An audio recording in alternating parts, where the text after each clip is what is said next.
The Book of Genesis, chapter 2. Thus the heavens and the earth were finished, and all the host of them.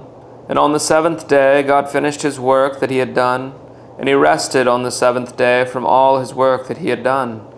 So God blessed the seventh day and made it holy, because on it God rested from all his work that he had done in creation. These are the generations of the heavens and the earth when they were created, in the day that the Lord God made the earth and the heavens, when no bush of the field was yet in the land, and no small plant of the field had yet sprung up, for the Lord God had not caused it to rain on the face of the land, and there was no man to work the ground. And a mist was going up from the land, and was watering the whole face of the ground. Then the Lord God formed the man from the dust of the ground, and breathed into his nostrils the breath of life, and the man became a living creature. And the Lord God planted a garden in Eden in the east, and there he put the man whom he had formed.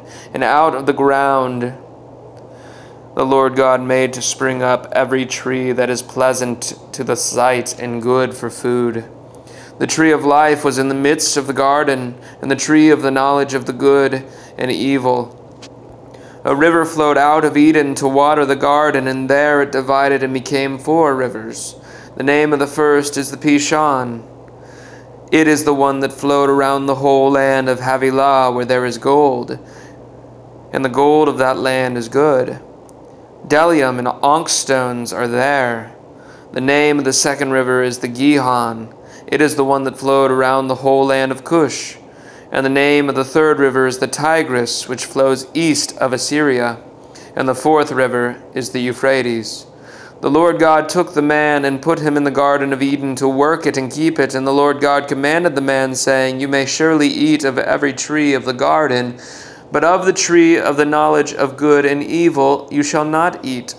For in the day that you eat of it you shall surely die. Then the Lord God said, It is not good that man should be alone. I will make him a helper fit for him.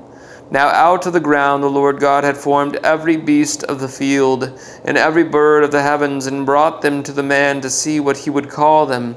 And whatever the man called every living creature, that was its name. The man gave names to all livestock, and to the birds of the heavens, and to every beast of the field. But for Adam there was not found a helper fit for him.